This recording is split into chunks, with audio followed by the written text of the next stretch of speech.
Yeah! So, for today, I'm going to talk about the first cartoon appearance of one of the most violent cyborgs ever. That's right, I'm talking about RoboCop! Dead or alive, you're coming with me. Yeah, so alright, let's go. Yeah. So, we start off with a burglary standoff between a gang and the OCP SWAT team led by Lieutenant Hedgecock. And man, they can't do anything to stop the gang. But RoboCop and his partner, Officer Lewis, yeah, they sure can. Well, specifically, RoboCop can, as he completely destroys private property at will, means to an end, and he even starts shooting up the place. So like he's totally shooting the gang, right? Like are they dead? Or is it, because he's shooting with lasers, are they stunned? Like I don't know. Nonetheless, the standoff is over and every vandal gets arrested. So the day is saved, right? Nope. You see, Lieutenant Hedgecock is totally pissed off at RoboCop and his insane antics. He tells Sergeant Reed that he wants RoboCop off the team and out of the way. Lousy Tin Man,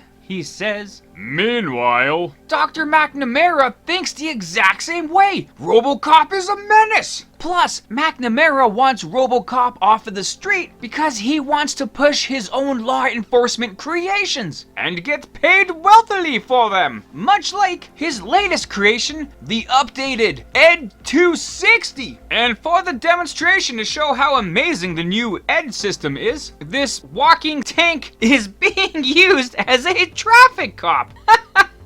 That is the stupidest demonstration ever! What the hell is wrong with you, McNamara? But a driver made an illegal U-turn, which completely triggers Ed 260, and it goes into a blind rage. It's blowing up every car in sight. Boom, boom, boom. Which is insanely insane and is horribly embarrassing for Dr. McNamara. And how the hell he didn't get fired on the spot for such a stupid stunt? I don't know. But he vows to get revenge and remove RoboCop from the equation. But how? Well, he hires the gang called the Vandals and they go on a crime spree through old Detroit just so they can make RoboCop look bad. And who knows how many people will be injured or, killed during said crime spree of this incredibly violent gang. But who cares about that? As long as RoboCop looks like a chump. And when the Vandals do tussle with RoboCop, man, they make scrap metal out of him. They knock him out. They break his arm off. Like, my God, RoboCop doesn't stand a chance. So Lewis gets him the hell out of there and gets him to Dr. Tyler, who fixes him up as best as she can. But man, like RoboCop ain't nowhere near 100%, right? But the Vandals build this crazy new machine called the Killdozer, and they're planning on hitting the gold depository. So RoboCop and Lewis hobble to the place to check it out and see what they can do.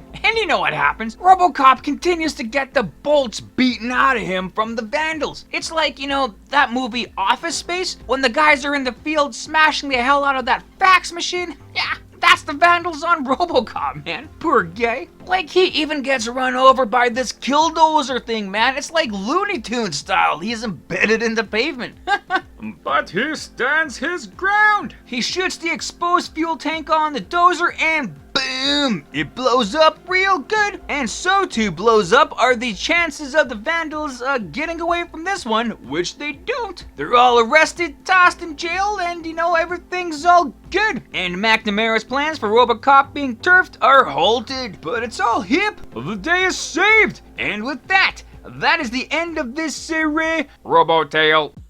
Like, what can I say? That was actually a lot better than I thought it would be. I kind of thought they were gonna, really extremely drop down, any kind of action, for the kids, but actually it was pretty decent. Well, for what it is, right? And at first, it seems kind of funny why they would make a RoboCop cartoon. Like, RoboCop, man, such a great movie, but like, also one of the most violent movies that there was in that time, right? So if some kid thought it looked pretty cool and they wanted to see it, well, they couldn't because it's rated R. Some pretty graphic violence, man. But on the other hand, this cartoon makes perfect sense for kids. It's a show about a cyborg fighting crime. That's totally like what kids want to see, man, which is awesome. Just had to change some things up. Like, for these cartoons, they don't actually show anyone shooting bullets. In this era, they were just shooting lasers, right? Which is hip and, totally makes sense and, nothing wrong with that. But I just don't get how these, laser guns work. RoboCop was clearly hitting people with these lasers and they just kind of fell over. Is it just a stun gun? But then with these same guns, if you shoot any kind of technology, well, that thing will blow up. Like a car. It all exploded. But beyond that weaponry inconsistency, still pretty good cartoon. And if you do the inevitable thing of comparing it to the movie, it's definitely more kiddish, but it has some pretty awesome things in it that kind of carried over from the movies, right? Certain themes like somebody who works at OCP is funding violent crime, for their own needs. An enforcement droid robot going completely insane during its demonstration. RoboCop getting beaten up by the bad guys, and any questions of Murphy's lingering humanity being destroyed, right? Pretty decent. So good on them for kind of continuing some of the themes in the movie in this cartoon. So all in all, actually pretty good. Actually better than I thought it was gonna be. So if you ever want to check this out, yeah, you probably could. But yes, indeed, let's take a look behind the scenes and see what else we can find out about this RoboCop animated series. Yeah! So this cartoon is obviously an adaptation of that legendary 1987 movie, RoboCop, where, well, RoboCop first debuted. And this cartoon picks up with RoboCop's story and kind of runs with it in its own way. Even in the opening credits of the cartoon, we get a very brief recap of Officer Murphy's life, right? 1, he's human, 2, he got shot up by Boddicker and his buddies, and 3, he's the cyborg cop.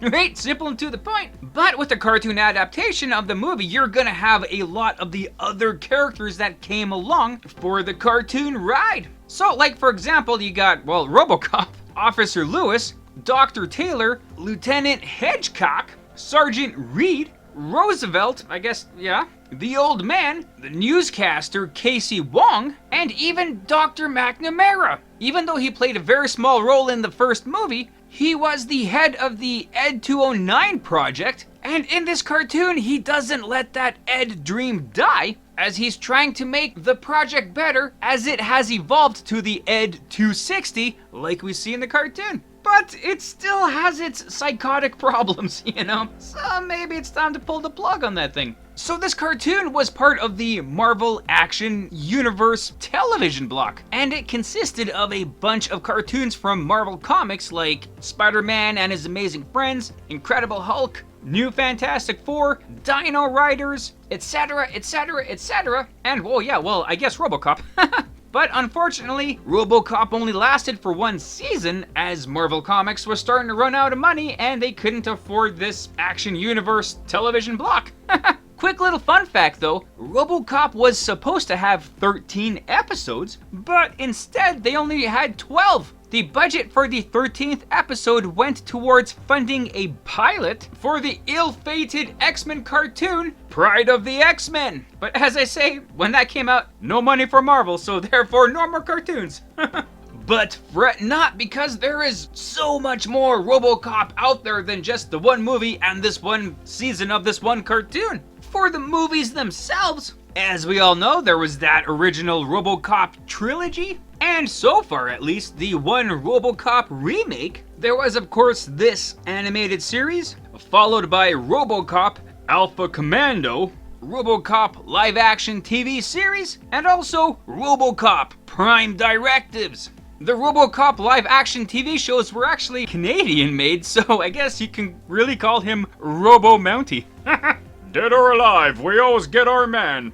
Oh man, that would actually be pretty cool. Also, for more on RoboCop, seeing as he was connected with Marvel Comics, you better believe there definitely was comic book issues of RoboCop. And there has been quite a few. We had a 23-issue run of RoboCop with Marvel Comics, and there was a bunch of short runs with other comic companies, such as Dark Horse Comics, Avatar Press, Dynamite Entertainment, and Boom Studios. So man, if you're a fan of this character, there are quite a lot of stories out there to read. Some stories awesome and hardcore, some stories maybe more so for the kids, but still man, plenty of RoboCop to go around. So I'm sure this is not the last we've seen of him. But yeah man, that's pretty much the basics of this for now, and yeah, I guess with this, that, those, and the other things, I guess that's that. Right on, and there you go. So thanks for watching the video. I hope you liked it as much as I did making it. Also, feel free to check out the source material that I featured in this video, and if you want to leave a comment on anything you may have liked or things I might have missed in this, feel free to do so, or anything else, just to say hi, that's cool too. And other than that, have a great day. Thanks.